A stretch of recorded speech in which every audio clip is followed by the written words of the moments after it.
Hi, my name is Lorelei, and I am doing this interview simply to bring attention to um, a flaw in traveling, so to speak.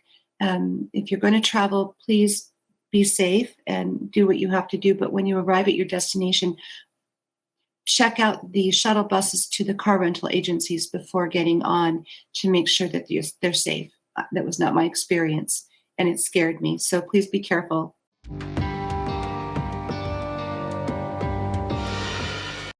I had to fly. I had to go to Colorado, which we've been, hunkering down here in Boston because of COVID. But I had to go, and I felt pretty secure through the entire process. This is December 18th, by the way. I felt pretty secure at the airport, security, and waiting for the flight. I felt really secure on the plane. Everything felt clean. And everything felt okay until I arrived in Denver, left the terminal, went out to where the shuttles are to the rental place. And the bus was not as long as a school bus, but not as short as the short bus, some shuttle size. And when I got on, there was maybe 5 or 6 people on the bus. Everybody was properly distanced. I felt okay then. Then now the driver at this point, he's roped off with some Christmas type garland stuff. So his area up near the driving area was quite large. So he was really well distanced from us. Then the driver made a second stop. And probably guessing about 35 to 40 people got on the shuttle. It was packed like sardines in a can. There were people standing above me. It was just packed. And I felt some of them had their masks down. The driver didn't ask them to pull the masks up. And I was sitting up near the driver, and I said, "Excuse me, why are you letting all of these people on the bus? It's packed." And he said, he turned around and he said, "Oh, fuck off." And honestly, I was stunned into silence. I sat there, thought, okay, now what do I do? And the people around me, how do I say this? I'm trying to be delicate.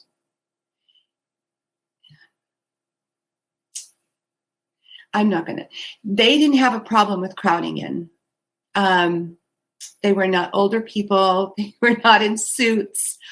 I don't know I can't figure out a way to put it delicately or politically correct, so I'm not going to say it at all.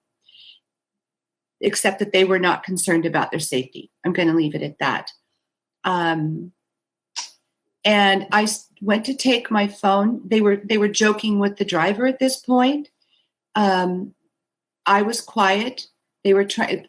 My tension. I was probably throwing out really bad energy because I was really angry at being told to F off. But I sat there quietly. So the other people up near me were joking with the driver, and I went to pull my phone out because I was going to videotape the number of people on the bus, and there were 4 or 5 people right in front of me that started staring at me. I didn't feel comfortable doing that, so I put my phone away. I did get the feet, but it's really not of good quality. So eventually we arrived at Thrifty Car Rental Agency. I got off of the bus. I sat there, waited for everybody else to get off of the bus, and I went to ask the driver his name. He was standing up, he was getting ready to get off the bus himself. I said, "I'd like your name." And he said, "I don't have to give you my fucking name." And he got off the bus. And I did too. Now I'm really mad. I do have a bit of a temper, but I was more scared, quite frankly. Because I'd been so safe, and after that, I didn't feel safe at all. I didn't have N95 mask on. I just had the regular masks, but the ones that sit pretty securely, not a fabric one or anything like that. But I didn't have like what the police use and the nurses use. So I was scared at that point that all these people were around me, and it is COVID time. So anyway, I get off the bus, I go into the agency, and there's Thrifty on one side and Hertz on the other. I didn't know that they were one company. I thought they were separate entities. All of those people from that bus got in the Thrifty rental line, and I did get video of that, of all of those people. And all of those people that I took video of got off of the shuttle bus. I wasn't going to stand in line for 2 hours for my car. I went over to Hertz thinking I was going to make a statement. I won't rent from Thrifty. I go over to Hertz, and I had my car in 5 minutes. But I stayed in the terminal to see if they were going to go in and clean that bus that everybody had just gotten off of, and they didn't. The driver took some time and then went and got back on the bus, and it looked like he was headed back to the airport. He could have been going to somewhere to clean it. I don't know, but I didn't look like it to me. It looked like he was headed right back to the terminal. So all I really have is the video of all of the people standing in line. And again, all of those people got off the bus. That was the end of that. Eventually I got my car. I cleaned the car myself with all of the products I had with me. It seems to me that I don't know if they're cleaning their cars or not, but again, it was just hyper caution on my part. So, I had my trip, got home and tried to contact everybody that I could think of. And through Thrifty, eventually through Hertz, I did eventually reach somebody through Hertz. Ostensibly, she took a report, said somebody would get back to me, and I've heard nothing. So I posted on with you guys the experience. I posted on Google. I believe in Trustpilot. I posted with them as well. And actually I did call the Denver newspaper as well. And they had a reporter call me back, said they were interested in the story.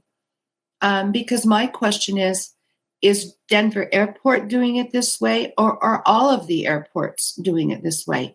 Because it's a flaw in the system, for lack of a better way of putting that, in people trying to stay safe at a time like this. If, when I was making the calls, I wasn't sure if the shuttles were under the purview of Denver International Airport or if they were their own separate entity. Eventually I found out, well, actually, no, I had one woman through the Department of Human Services in Denver say that the shuttle buses were under the purview of DIA, but then I had the person through the rental agency say that they were not under the purview of DIA, that they made their own rules. So I gave all the information to the news reporter. They haven't called back, and so I've done what I can, because I'm concerned about the future travelers. Otherwise, quite frankly, Lucy, I wouldn't have wasted all this time. I got better things to do, but I am concerned. It's a break in the armor there for people that are having to travel. So that's my story. And what are you hoping is going to happen after the interview is released and is posted to the social medias and YouTube and others? Well, I just hope that if people are trying to decide whether to travel right now, that will help them either make their decision or not, to go or not. If they have to go, I hope that they can find another way to get to the car lot if the buses are still packed. Avoiding that close contact with that many people that are not, again, being required to keep their masks on while on the bus and then packing people in. Those are little super spreader events, in my opinion. You've got people coming in from all over the world. And I was unaware that was going to happen. Again, the first stop where I got on and sat down, 5 or 6 people, everything was good. second stop made, 30 to 40 people get on. Now it's not okay. And I'm in the middle of nowhere with my luggage. I had no choice but to ride the bus at that point. And I don't want other people to experience that. So I just want them to be aware that happens and that there's a risk there. Is there any particular advice that you'd give to the people who are going to travel with the Thrifty Car Rental? Take a taxi to the car rental place, perhaps. Don't get on the bus. I mean, unless the problem gets solved, don't get on the bus. Generally, my husband and I fly a lot pre-COVID. We used to fly a lot. So I know protocols in airports.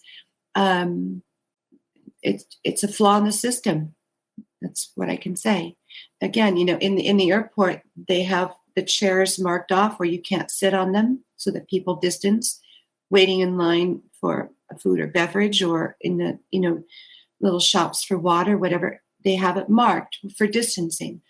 So why would the shuttle buses not have these same mandatory rules that have to be followed to keep people safe? Because again, if you've got that many, I'm sure not every bus, or every shuttle leaving the airport to go to whichever car lot is packed like that. I have no idea what the statistics are, but if even 10 a day, just throwing out a random number here, that's too many. One a day is too many for people that have to travel. I feel bad for them. So either find another way to get to your car, hire car service, do whatever you have to do to avoid the shuttles until the problem's been fixed. That would be my advice.